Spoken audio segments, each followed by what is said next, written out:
This is the Podcast. We are live and we are featuring the one and only Houze, and we about to get into this Bull City Basketball League. Let's get right to it. It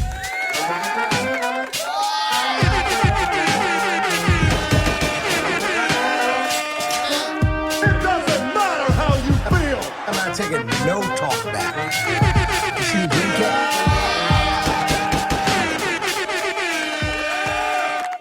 Y'all already know what it is. This is the Podcast, where we focus on family, friends, finances, freedom, and our future, and everything else. We are live and we are featuring Houze, my brother. Appreciate you for joining. Thanks for having me. No doubt. I like to get right to the conversation here. I know we brought you on. You got it on your chest, Bull City Basketball League. But before we get there, let's be clear. Where were you born and raised? Born and raised in Durham, North Carolina. Durham, 1977. Yep. Word up. So, born and raised in Durham. Now, I myself also born and raised in Durham, North Carolina. I'm curious, what part of town did you grow up in? I grew up in housing projects, McDougal Terrace. McDougal Terrace. McDougal, yep. Born and raised.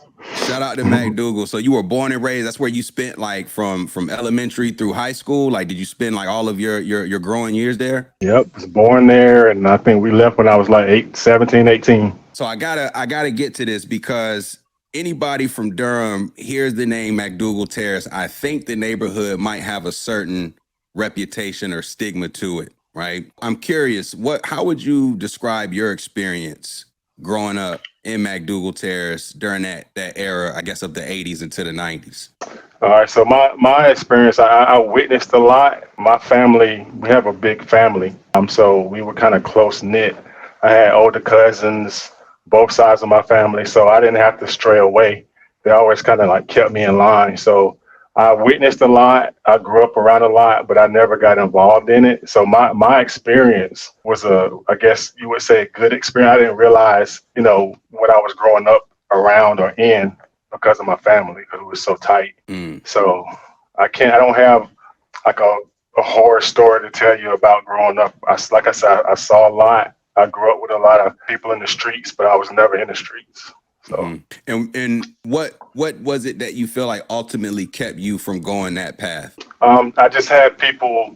Like I said, I had my older cousins. We're like brothers, and I had people. I had my dad. My dad I didn't grow up with him in the household, but he was a big part of my life. So I went over his house every weekend. He introduced me to sports, and so I had uncles, aunts. I had a big family, so I had a good support group. My mom. Okay. So that kept me away from the streets. Okay. Word. No, I think that's important to highlight because, especially with that being one of the pillars of the podcast, strong families are definitely, I think, a critical component to strong communities. I don't know how you have strong communities without strong families, in my opinion. And that's one of the overarching goals of the podcast, is to help reinforce that just the importance of family and give people tools to help improve the family dynamics ultimately. You mentioned such a supportive group. I'm curious, what did that support look like in reality with your family being there? Yep. So I was raised, my mom, grandmother, aunt, uncles, and I have cousins. They're more like my brothers and sisters. So I was the only child growing up, my mom's home. I have a half brother, 2 half brothers, but I was the only child. So I was one of the younger cousins. So I always had, we went over to my grandmother's house every Sunday for dinner. We went to Burton Elementary. So starting off, we all stayed with my grandmother. So we would walk home from school. All my cousins would be there. So we would see each other every other day. I didn't have to, I didn't wonder how I always had them to look up to, so. And you said you started at Burton Elementary. Can we shout out some of the other schools you went to from Burton? But what was next? Just so that the people listening, Durham, we don't get to hear a lot of this stuff. So what were some of those schools that you actually walked the hallways in? Yeah, so it was Burton Elementary, the Burton Rams, Shepherd, Panthers. I went to Houghton for a half a year. Mm-hmm. But I went back over to Shepherd and then Hillside. Wow, we at it, man. quick commercial Oh break. yeah, Shout my out to boy. Old Hillside, man. We definitely unofficially sponsored by the team, man. So shout out to Old Hillside. Same here, man. They helped me a lot with my league too, so they've been big supporters. So Word up, man. Shout out to yeah. Old Hillside. Cheers. And so, like, going to Hillside, like a lot of a very just the brand of that school in Durham, it's what it is. I call it a HBCU, even though it's a high school. Like so many black folks, prominent black folks that come through Durham, graduated from Hillside. Anything that you remember in particular about those Hillside days, and you were at Old Hillside at this time too. This is before the new Hillside, correct? It was the first class in the new Hillside though. First class in the So new Hillside. Interesting. 96. So started out in the old Hillside in the new one, 1996. Yeah. Oh, wow. So you actually got a little bit of both. I'm Yep. curious, what was Old Hillside like, in your opinion, before we talk about, say, the version that most of us know now? The old Hillside, I think it was like an HBCU. When we were in the elementary and middle school, we heard all these stories about Hillside and the football team, the band, the track. So it was just like, it was a lot of fun. I wasn't as focused as I should have been because I got caught up in all the fun, so. But it was a lot of fun. We had some great teachers. We had like Mr. Henry, one of the assistant principals, Miss Morris, Coach Ford. Coach Ford was at Shepherd, but we had some good teachers that really kind of like tried to nudge us in the right direction. Even though, like I said, I wasn't as focused as I should have been, but it was a lot of fun. I didn't realize the history until I left. Because at one point it was all black. It was all black. It was just, it was like a big family. So. Mm-hmm. Being at Hillside, like, did you participate in any of the fun stuff, as you mentioned, as it relates to athletics, or Hillside's also known for like the fine arts and the theater department? Like, did you participate in any of that stuff at school? I did not, because I guess that's another part of so growing up, my mom was a Jehovah's Witness. So that made me a Jehovah's Witness. So they didn't believe in us playing any kind of like sports or anything like that. So I hung out with all the guys that played. I played gym with them. We played, like in the park, or on the weekends I played, but I couldn't participate. And that was one of the reasons why I don't think I was as focused in school, because I was kind of upset that I couldn't play.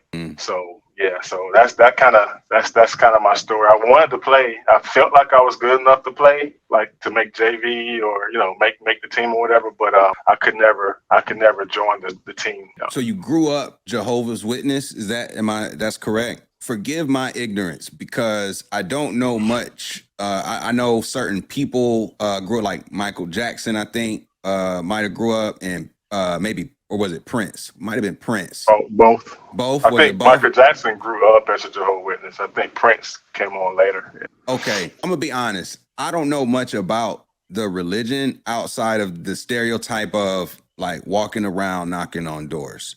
Like, what was that experience like for you, being a Jehovah's Witness? I'd be curious just to hear some insight into what that's like growing up in that sort of household. Well, I think my mom became a Jehovah's Witness when I was like 4 or 5. So I remember, Christmas up until like 5, and then we just stopped, celebrating. We would come over the day after or later that night, to my family's house.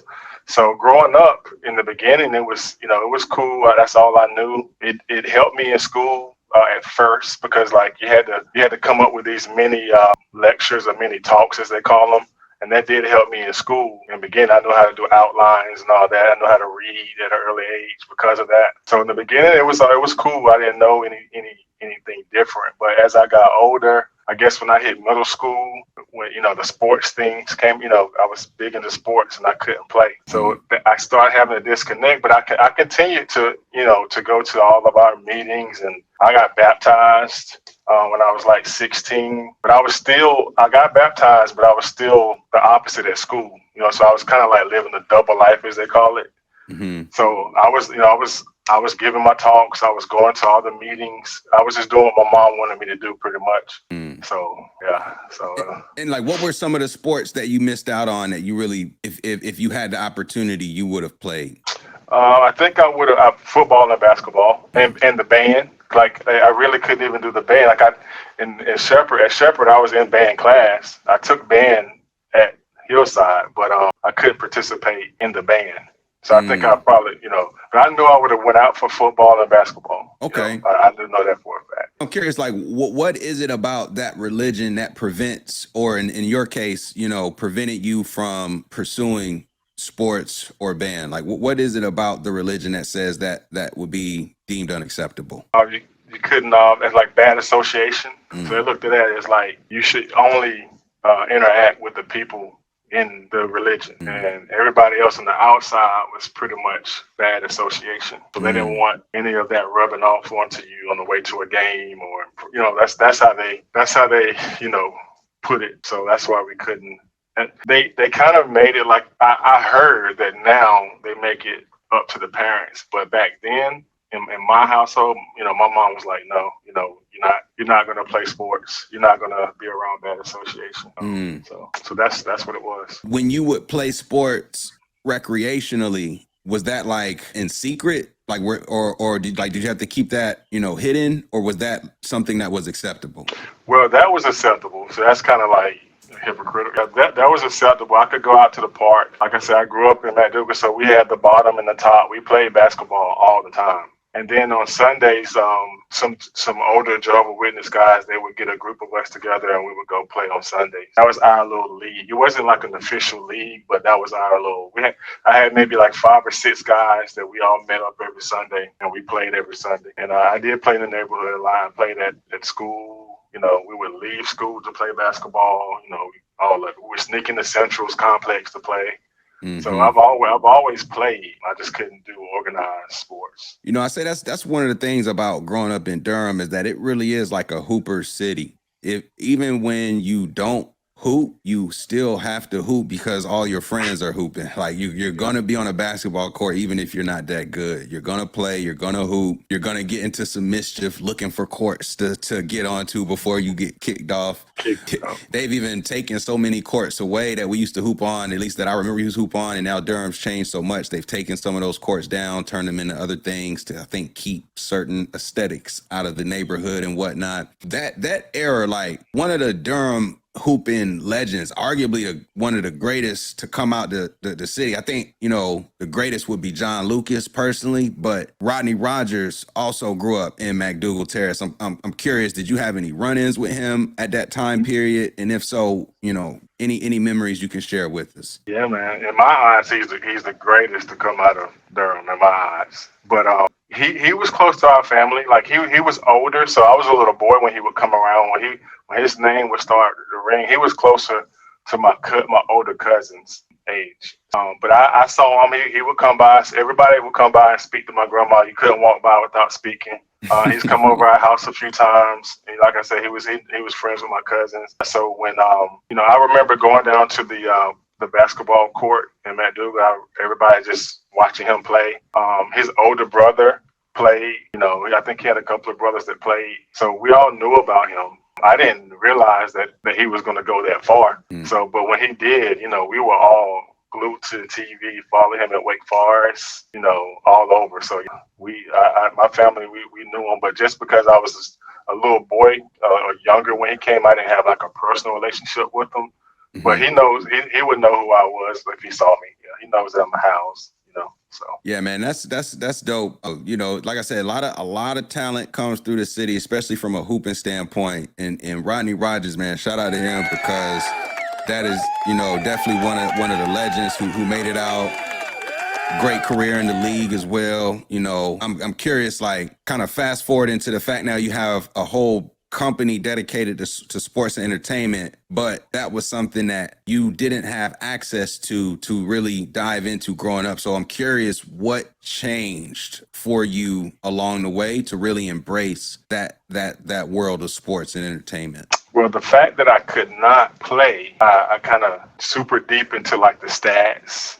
I could tell you every player on every team. I knew all the stats.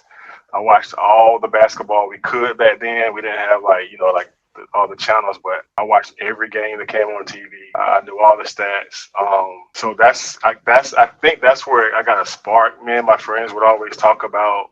We actually talked about like having a league. We just talking, as kids and having it like a rec league or something like that. So the fact that I couldn't play, I think that made me love sports even more because I became a fanatic, like I said, every game, football and basketball.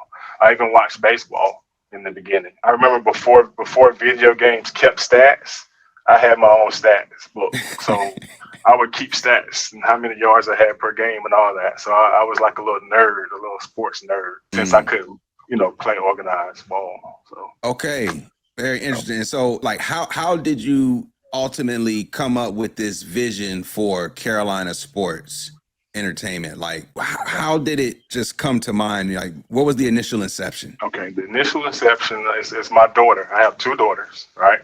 So when my youngest daughter, Brianna, was in the third grade, she wanted to play basketball. We had a neighbor that had a basketball goal. Shout out to David. He's in college now. But so he had a basketball goal, and then she came home one day and said, "I want to play basketball." Right. So we found a rec league. I took her to the rec league, and they didn't have any coaches. At first, they wanted me to help evaluate the players. And once I did that, somebody came up to me and was like, "We need a coach. You want to be a coach?" And I was like, "Not really." And then they just gave me a whistle. They gave me a list of all the players' names, and I was a coach. So I started at the rec. The rec is over off Milton Road. I started out as a coach. Then I became the commissioner of the league. So I was the commissioner of Houze. We had ages from 3 to high school. So we had maybe like 4 or 5 teams in each age group. So I was a commissioner over that league. And then after that, I did an adult league, but I did it through that organization. So I didn't really have to go out and find teams.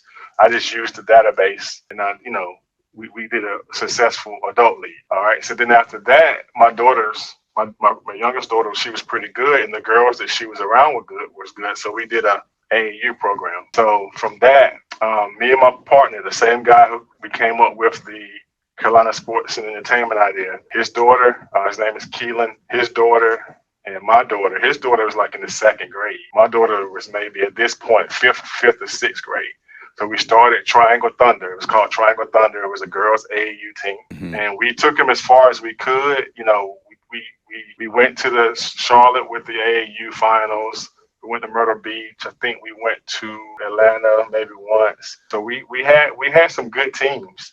But at that point, when you're a mom and pop AAU team, when the girls get better, they want to get more exposure. Right. So I couldn't do but so much because I had a 9 to 5, and it was taking everything from me at that point. So I think when the girls hit the 8th grade, 8th grade is when we kind of folded, and I just gave them to somebody else.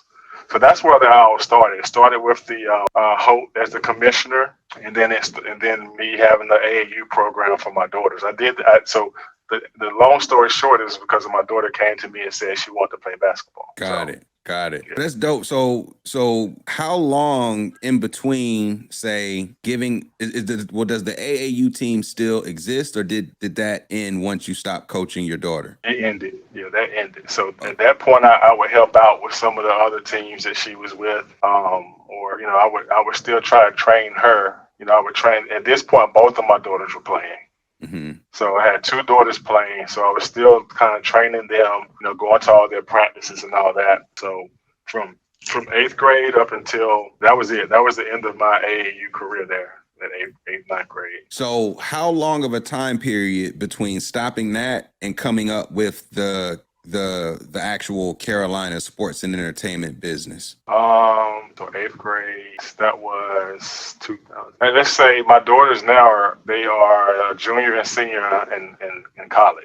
The idea for Carolina Sports and Entertainment came about like 2 years ago, right before COVID. So me and my buddy, we would talk hoop dreams, we would just talk about all this stuff, and we were saying, man, we need to do a league.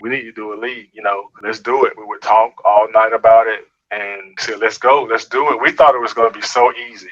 We know a lot of people in Durham. All we got to do is just do a post or 2 on Facebook, and boom, everybody's going to just jump on. but it didn't happen. It was hard. So that first we tried it and we were not successful the first time. I think we had 2 teams, 1.5 teams. So we were not successful. So we folded. And that was during COVID, or what time period was this? The idea was before COVID. Once COVID started to die down is when we tried to ramp it up.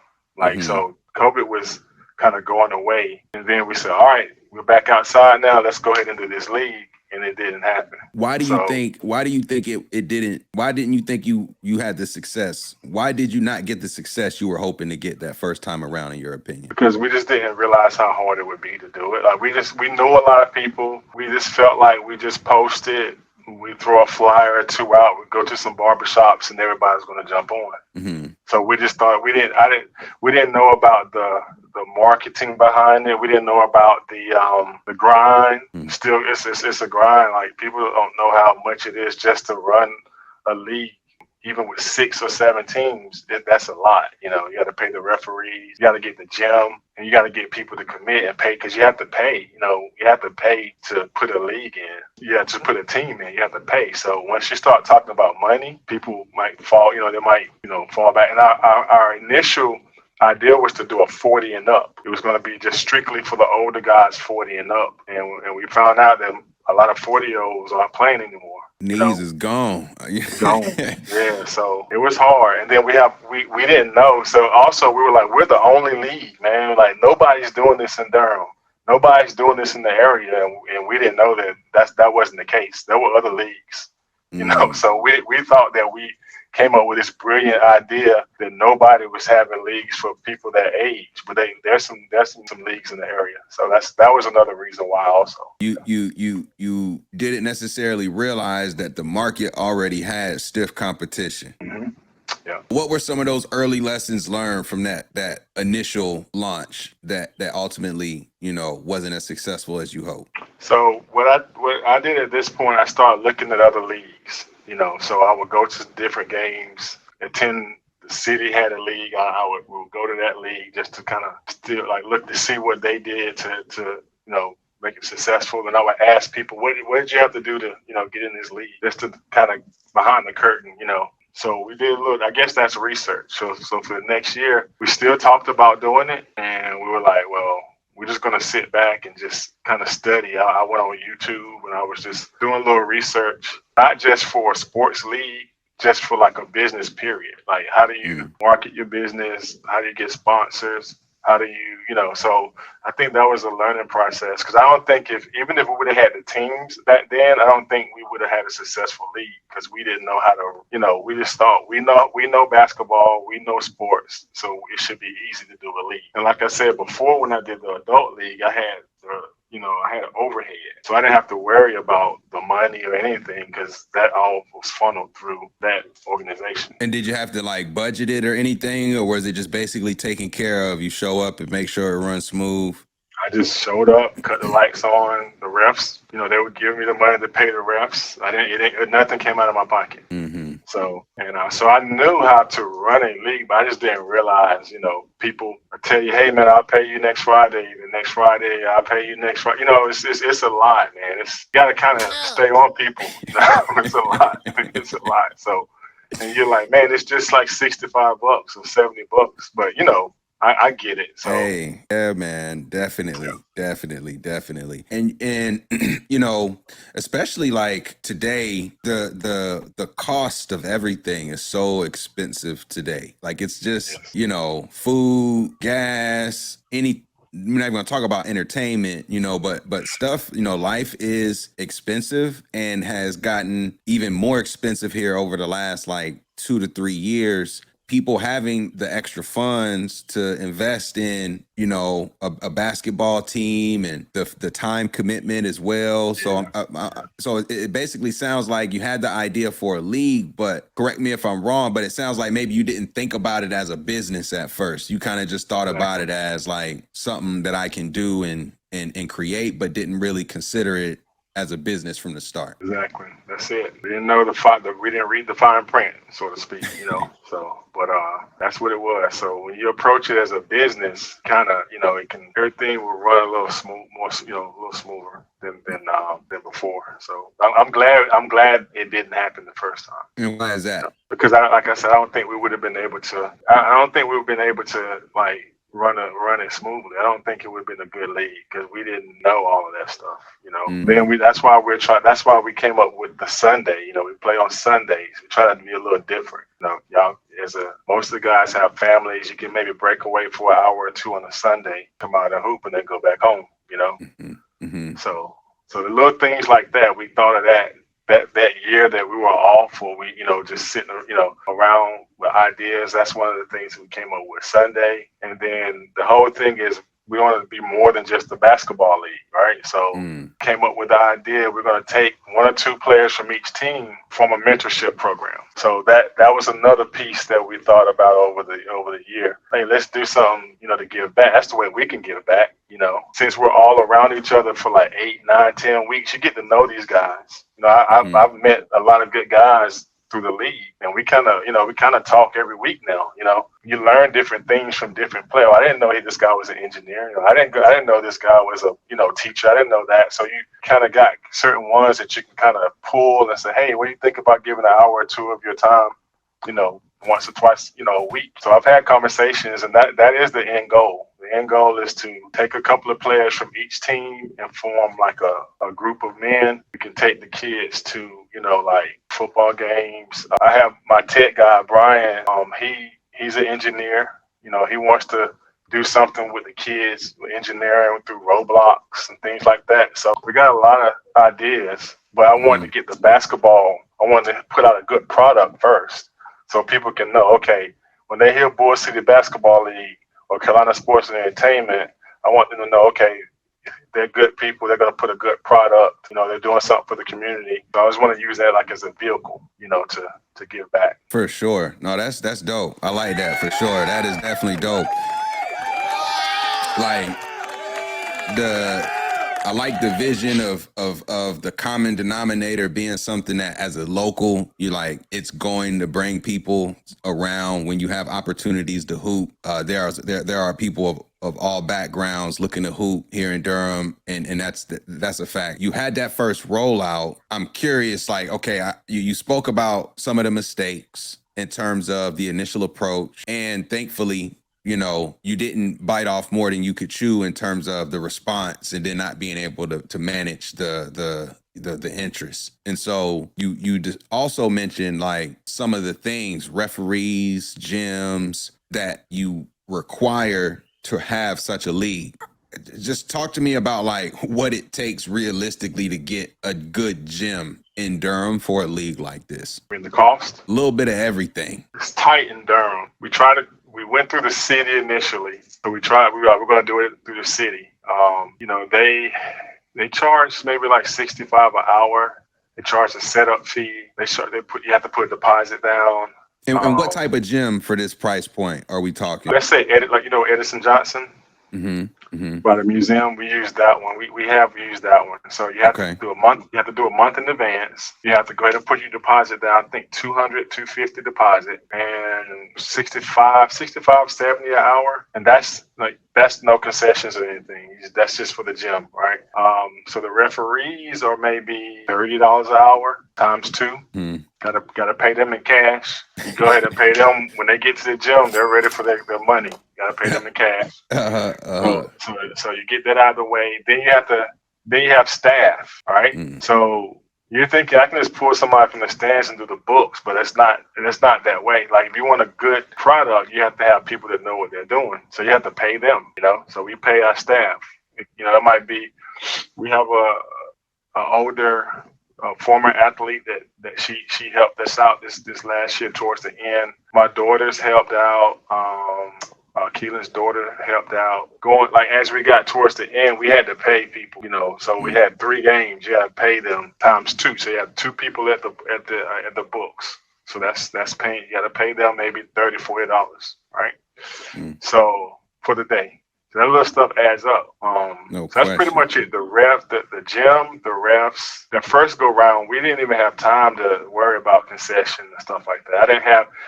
In the beginning, it was just me and my partner, Keelan. Then he had to break away. Then it was just me. Mm, So got to pay the refs, got to pay the people. Then all the guys are complaining about something every week. They're complaining about something, right. and they're coming to me. So it was a lot. The first go round, it was a lot. And that first go round was, you said, toward like the tail end of COVID. What have we done since that first go around? We got our first season started January of 2023. So we started February. It was February. So we had 6 teams. And I literally had to like fight for those 6 teams. I'm talking about like a week before the season started. I picked up my 6th team, right?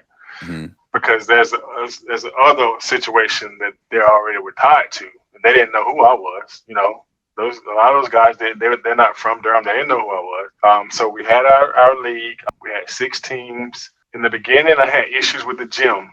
We had a miscommunication with Edison Johnson. They put the wrong date. They told me I gave them a wrong date. I told them they put the wrong date. I didn't read the fine print, right? Mm-hmm. So I didn't even look at the date. We just signed everything, and it was a month. It was for the following month, for March. So we had to scramble. At this time, everybody paid. The refs are in. The schedule is out.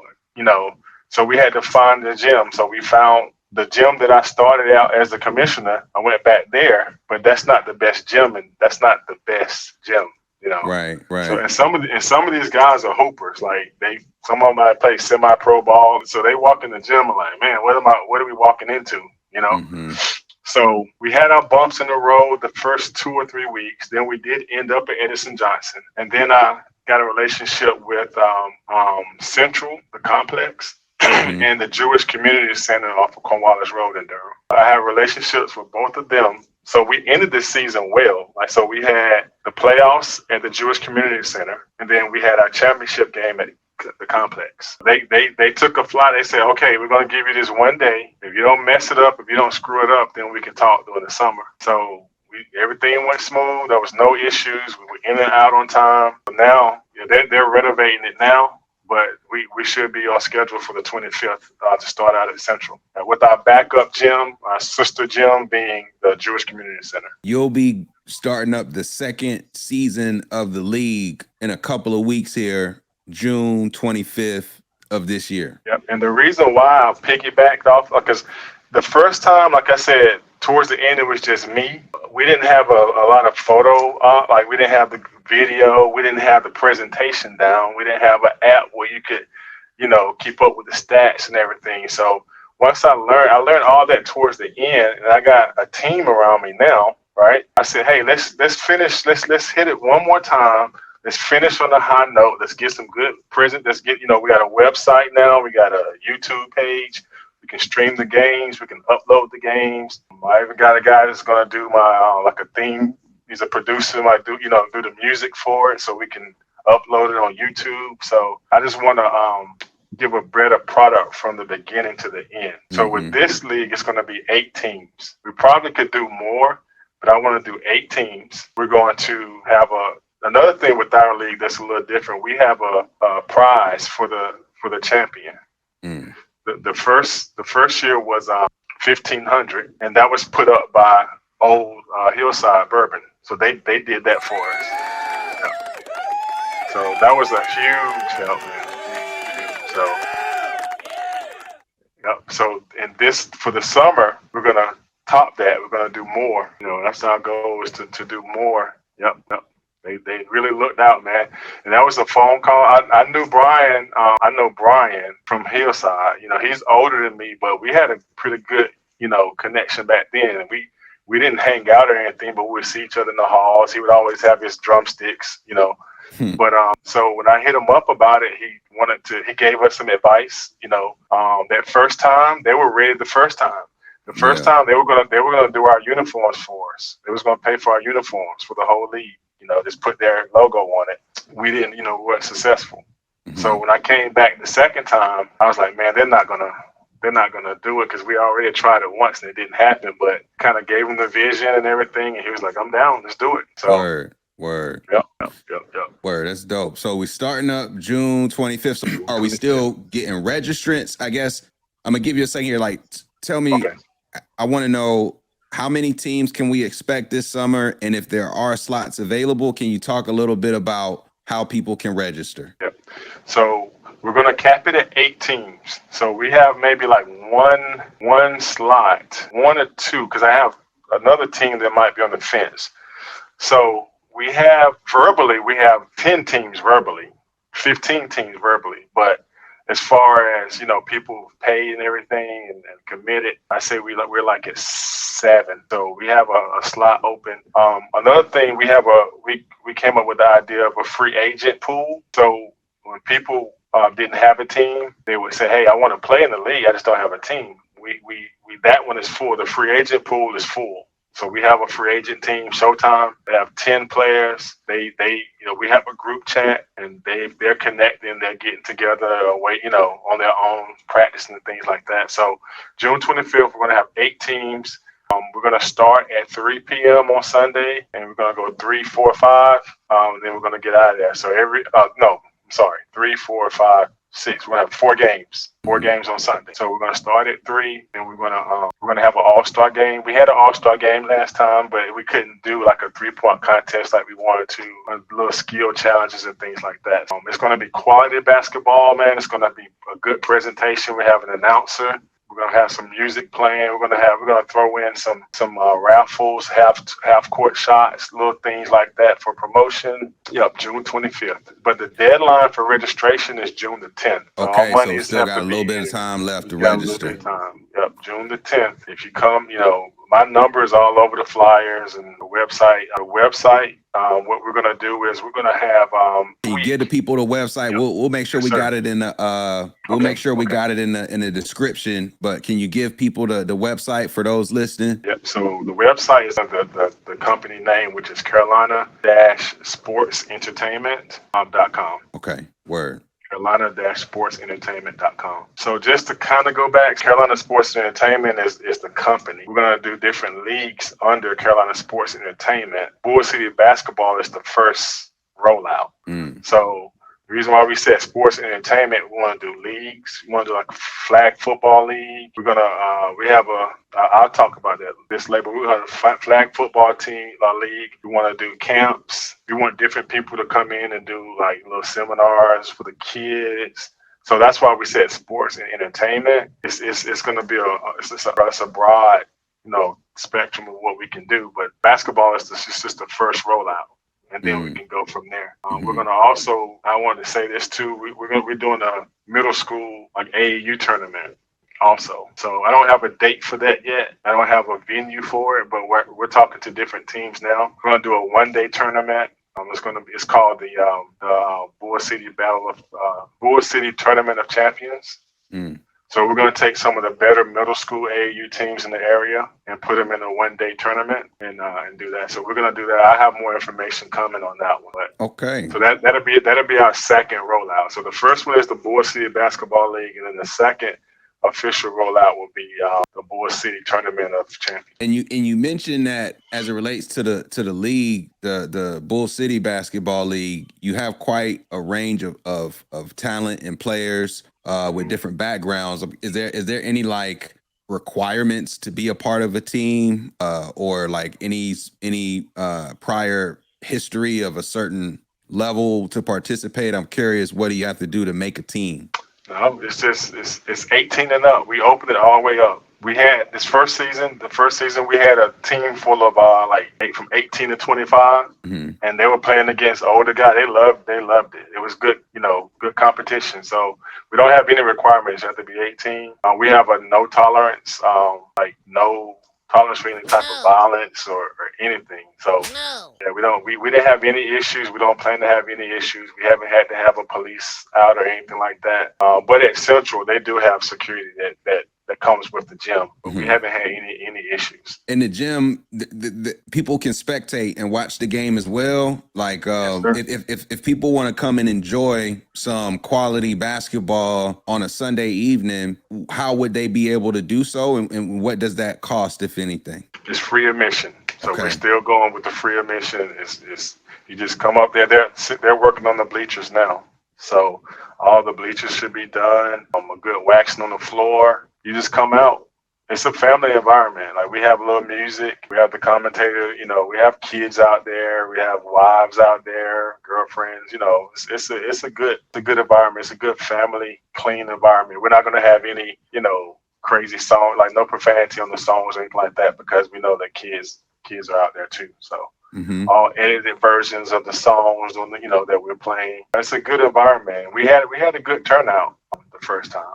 So Very nice. That's definitely dope. Like, I remember a couple, we used to have that pro-am at Central some years ago, for a couple summers, and then it kind of fizzled out, for I whatever remember that. reason. But I was there.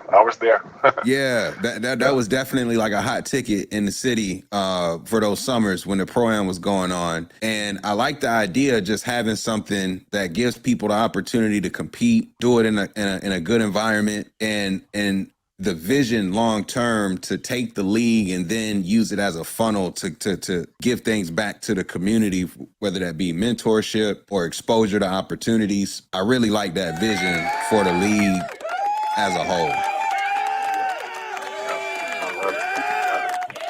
Coming up in June, going to start the league, 8 teams. What can we expect? You mentioned the All-Star Game, championship. Like, just give me a little bit. You mentioned the commentators. Like, what are you most looking forward to this season that you weren't able to execute last season? The main thing is the presentation. We're gonna go live at all the games, but we're also gonna have all the games recorded and uploaded to YouTube and the social media. So, and every week now I have a commissioner. I got a guy that's the commissioner, and we're gonna take the stats every week, give them to him. He's gonna determine the MVP of the games and all that. So each week, like on a Tuesday, we're gonna have a rundown of the Sunday. For each game, we're gonna go over the stats, highlights. We're gonna have highlights that we upload. It's just gonna be more interactive. They can go online on Tuesdays and go on the website. They'll be able to look at the scoring leaders for the week, the assist leaders, the rebound leaders for the week. It's just going to be more interactive. It's going to be a better presentation all around. We were just kind of rolling the first go round just to get it done, get it in the books. But this time, now that we have help, then we'll be able to, we have a certain person that's going to do the music. We'll have a certain person that's going to do the commentating, and we can kind of dedicate everything to the presentation. That's the main thing, is I want to be able to go to the city or a sponsor or something. I want to be able to show them a highlight reel of our league. Yeah. I want it to look, I know it's not going to be professional. We're not trying to do a professional league or anything like that, or a semi-pro league or anything like that, even though the quality of basketball is good quality ball. But we're not going for that yet. But I want a good product. No, man, that's dope. And it makes total sense too, because when we talk about, having an idea and then manifesting the idea, I always say on a pilot, everything starts with an idea, starts, up here, and then it turns into something else over time. And I appreciate you sharing some of those stories, because I think that's very common in general. We have a quote unquote great idea, but we put the cart before the horse sometimes, and didn't quite plan this out the way I should have before I put all this energy into moving forward. But then the other side to that coin is that you learn so much just by doing, experience, going through the fire, figuring things out along the way, and then adjusting from there. So being able to see what you're growing to this second time around, interactive stats, updated week to week, gonna have an all-star game, championship, even better quality gym. I can't wait to see how it continues to develop over time as more and more people become aware of it. And I'm definitely gonna make a point to come out there for a couple of games this summer here to see the quality of the hoop. We welcome everybody to come out, man. We welcome sponsors too. That's another thing that we didn't think about the first time. Sponsors, we do have some, a handful of sponsors that helps us. Like, we help them. Like, what we're gonna do, we have like a package where we put them on our website, put them on our flyers, do 2 or 3 posts every week. In turn, they either help us, on the money side, or they'll They'll help us with their services. I shout out a loan old friend of mine from Rivals Barbershop. Mm-hmm. He's donating a free haircut every Sunday. So that's 8 haircuts that he's donating for the MVP of that day. So the Oh, MVP word. of that day gets a free cut at Rivals Barbershop. That's dope. That's an example of I also have clean hands car wash, classic hands car wash. He's donated some money, and also he's donating like 5 or 6 free car washes. Dope. So we're gonna put that in there too. Like when you come out as a family, you might raffle and win a free car wash.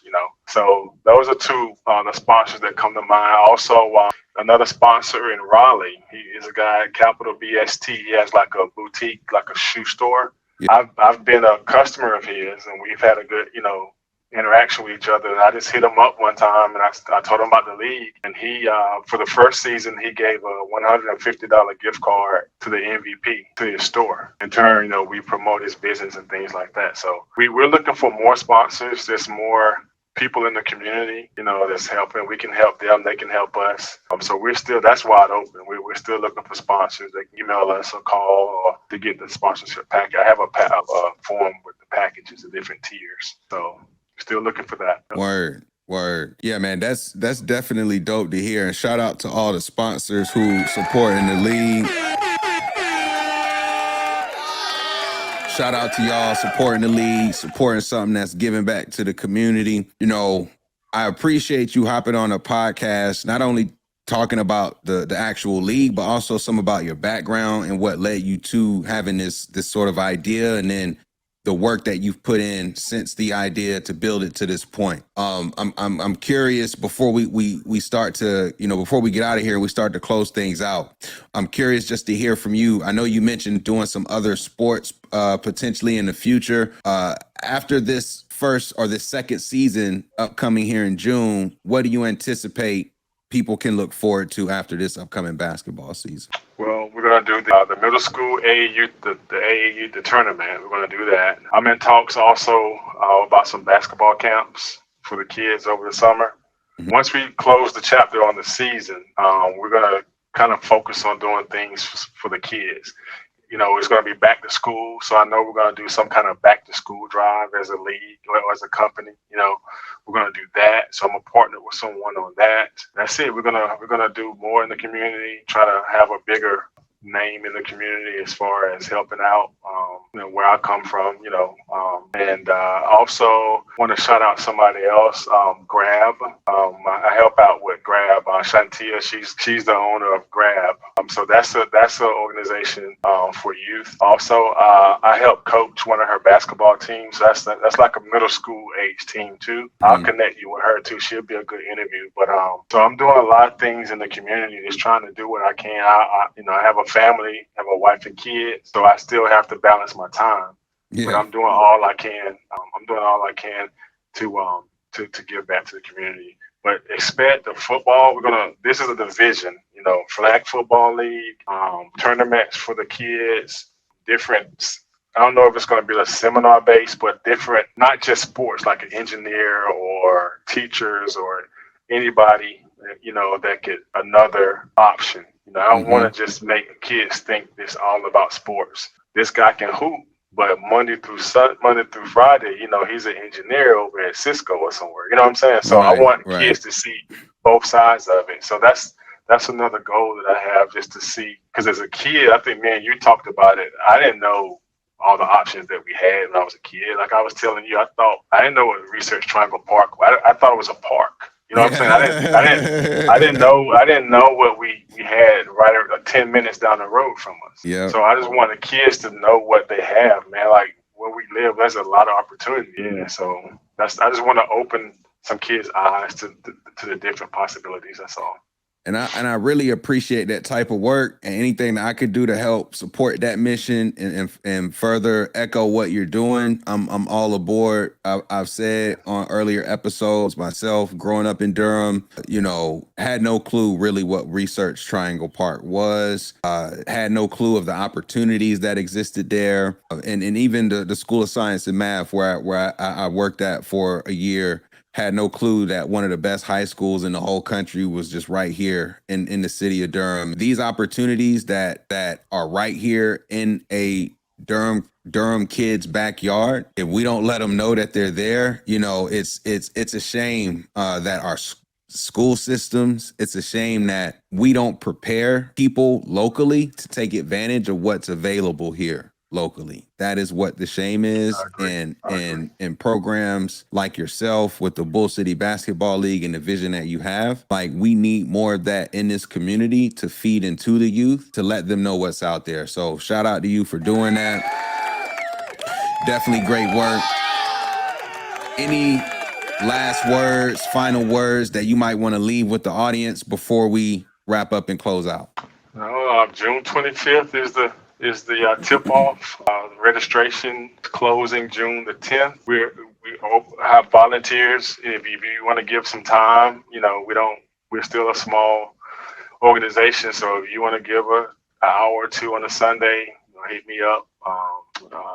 Also, anybody that wants to, you know, sponsor, just hit me up. We got different packages, but we can also tweak it to, you know, just to make sense for both parties or whatever. And that's it, man. It's not about me, you know. It's just about the company, and it's about putting good product out for us as, you know, as grown-ups, and then in turn giving back to the kids. So that's all I care about, man. Because I was lucky. Like I said, I was lucky the way I came up, that I had a solid foundation. My dad was always in my life. I had a big family, cousins and all that. Shout out to my cousins and all of them too. So, but everybody, you know, they don't have that group, that support system that I had. Mm-hmm. So I just want to do whatever I can to help. Man, most definitely. Make sure y'all check out the Bull City Basketball League if you're around in the city. June 25th on Sundays. Got games going every Sunday up until about August or so. We have different games. About mid-August. So if you're around on a Sunday, 3 o'clock, 4 o'clock, 5 o'clock, 6 o'clock, got 4 different games going, free admission. You know you trying to find something to do with them kids. Go ahead, take them over to the league. Let them watch some folks hoop, and make sure you support something that ultimately is going to help support us in the Durham local community. See, once again, I very much appreciate you hopping on, giving us a little bit about your background, your story, and letting us know about the Bull City Basketball League. Definitely looking forward to some future things that we're going to cook up here as it relates to this league. This is the G Podcast, where we focus on family, friends, finances, freedom, and our future, and everything else. This is the G Podcast. Make sure y'all go check out that Bull City Basketball League. We are out.